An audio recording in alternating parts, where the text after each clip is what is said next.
बिस्मिल्लाहिर्रहमानिर्रहीम, अस्सलाम वालेकुम। Welcome to civil point.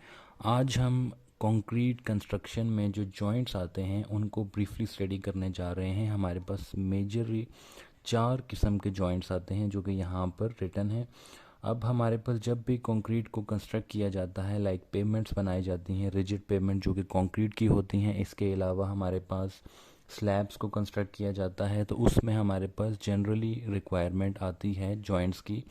जब भी इसका स्पैन बढ़ जाता है, नॉर्मली हमारे पास 45 मीटर या उससे बड़े स्पैन जब होते हैं तो हम उसमें कंस्ट्रक्शन जॉइंट प्रोवाइड करते हैं। लेकिन हर जॉइंट की अपनी एक लिमिट है कि इतनी लेंथ होगी तो ये वाला जॉइंट आएगा, और कुछ की जो कंस्ट्रक्शन टाइप्स हैं उस पर भी डिपेंड करता है। ये सब आज हम इसमें ब्रीफली स्टडी करेंगे। तो फर्स्ट ऑफ ऑल जो हमारे पास पहली टाइप है वो है कॉन्ट्रैक्शन जॉइंट की। कॉन्ट्रैक्शन जॉइंट बेसिकली हम एक ग्रूव टाइप लगाते हैं जो कि किसी टूल को यूज़ करके हम लाइक अगर मैं बात करूं आपकी रिजिड पेमेंट की, तो उसमें हम एक ग्रूव लगा देते हैं और वो एक टूल के थ्रू लगाते हैं, और वो ख़ुद एक जॉइंट क्रिएट करते हैं जो कि vertically from bottom of the slab to top of the slab जाता है। और उसको हम इतना वीकेंड कर देते हैं कि वो हमारे पास जो डायमेंशनल चेंजेस आते हैं स्लैब में उनको वो रेजिस्ट करता है। जब भी कंक्रीट को कंस्ट्रक्ट किया जाता है तो उसके कुछ ही अरसे बाद जब वो हार्डन स्टेट में जाती है तो उसमें कुछ ना कुछ आपके पास डायमेंशनल चेंजेस ज़रूर होते हैं। तो उन डायमेंशनल चेंजेस को कैटर करने के लिए हम कॉन्ट्रैक्शन जॉइंट को प्रोवाइड करते हैं। अगर हम रिजिड पेमेंट की बात करें तो उसमें हमारे पास जो नॉर्मली स्टार्ट में हेयर लाइन क्रैक्स डेवलप होते हैं, वो वक्त के बाद अगर वो कन्वर्ट होना शुरू हो जाए स्ट्रक्चरल क्रैक्स में, यानी कि उनकी थिकनेस बढ़ती जाए, तो फिर हम उसमें कॉन्ट्रैक्शन जॉइंट को प्रोवाइड करते हैं। अगर तो ये क्रैक बढ़ते जाएं और हम कॉन्ट्रैक्शन जॉइंट को प्रोवाइड ना करें तो फिर इसका रिज़ल्ट ये होगा कि हमारा जो पानी है वो इन्फिल्ट्रेशन की वजह से सब बेस में जाएगा और उसको डैमेज करेगा, और फाइनली जो हमारे पास हमारी पेमेंट है वो सेटल होने का ख़तरा हो जाएगा। तो ये चीज़ थी कॉन्ट्रैक्शन जॉइंट के बारे में। इसके बाद हमारे पास आता है कंस्ट्रक्शन जॉइंट।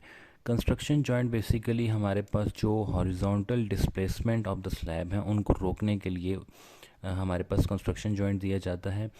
इसकी सबसे ज़्यादा रिक्वायरमेंट उस वक्त आती है जब एक पार्ट जो है वो हमारे पास लाइक हम अगर स्लैब या पेमेंट की बात करें तो एक पार्ट बन गया था कुछ दिन पहले या कुछ टाइम पहले, और वो अपनी फाइनल स्टेज तक पहुंच गया, यानी कि हार्डन स्टेज तक पहुंच गया है।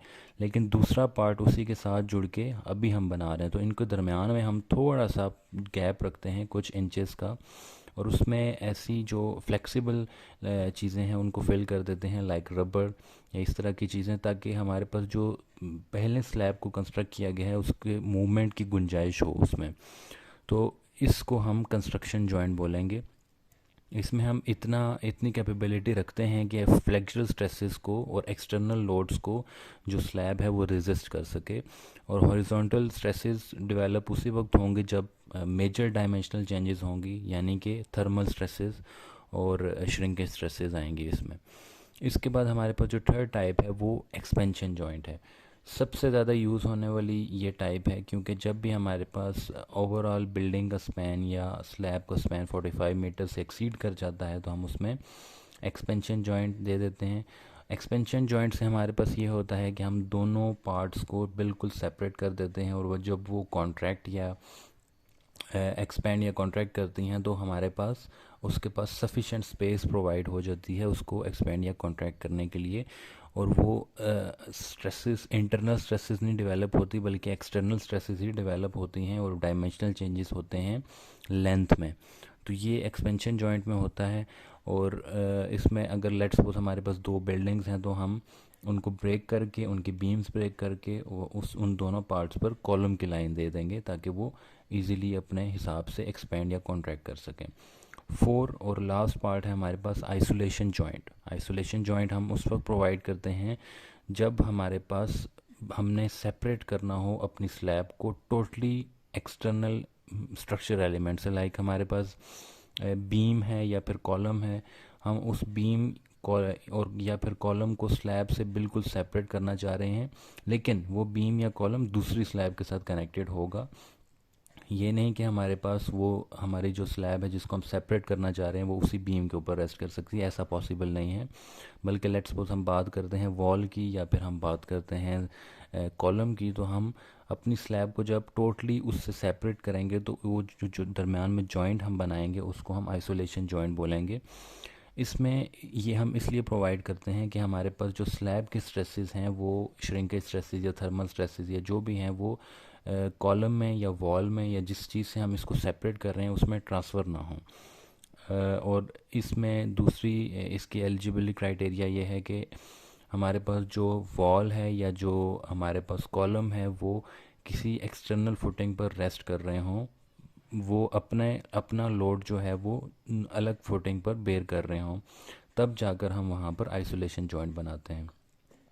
अब इसके बाद हम पढ़ेंगे कि अगर हम जॉइंट प्रोवाइड नहीं करते तो हमारे पास what if temperature deformations are not permitted, यानी कि हमारे पास हम उनको परमिट नहीं कर रहे कि लेंथ में हमारे पास इंक्रीज़ आए। ऑब्वियसली जब हम जॉइंट देते हैं तो जॉइंट में थोड़ा सा गैप होता है और हम परमिट कर रहे होते हैं कि हमारे पास लेंथ में इंक्रीज़ आए किसी भी स्लैब का।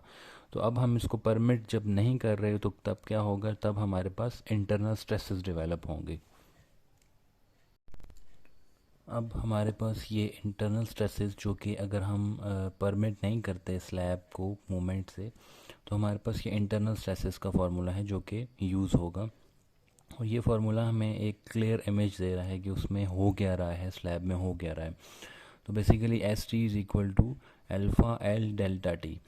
अब इसमें जो वैल्यूज़ हैं वो बेसिकली अगर हम देखें तो ये जो एस टी है वो है हमारे पास अमाउंट ऑफ लीनियर डिफॉर्मेशन, यानी कि अगर हमारे पास स्लैब का स्पैन है तो उसमें लीनियर कितनी डिफॉर्मेशन आ रही है वो ये चीज़ बताएगी, ये डिफ़ाइन कर रही है। और इसको हम एक्सप्रेस करते हैं मीटर पर मीटर डिग्री सेल्सियस में, यानी कि मीटर पर मीटर या इंच पर इंच डिग्री सेल्सियस में इसको हम रिप्रेजेंट करते हैं। इसके अलावा हमारे पास दूसरी चीज़ है alpha coefficient of linear expansion. ये हमारे पास एक कोफिशिएंट ऑफ लीनियर एक्सपेंशन है जो कि इसमें सारी डिटेल बता रहे हैं। दूसरा हमारे पास ये total length of the slab हो जाएगी। और आखिर में इसके पास डेल्टा टी, यानी कि जो टेम्परेचर में वेरिएशन आ रही है वो कितनी हो जाएगी। Final temperature minus initial temperature obviously delta T होगा। तो ये हमारे पास अगर हम इसको डिफॉर्म होने में परमिट नहीं करते तो हमारे पास इसमें इंटरनल स्ट्रेसेस आएंगी और इनको हम एट द एंड बोलेंगे कि ये थर्मल स्ट्रेसेस हैं, जो कि एक स्ट्रक्चर एलिमेंट के अंदर इंड्यूस होंगी और फिर उसको उसी के अकॉर्डिंग डिज़ाइन किया जाएगा कि आया कि ये थर्मल स्ट्रेसेस इसको ये जो स्ट्रक्चर एलिमेंट डिज़ाइन हुआ वो थर्मल स्ट्रेसेस को रेजिस्ट कर सकता है या नहीं।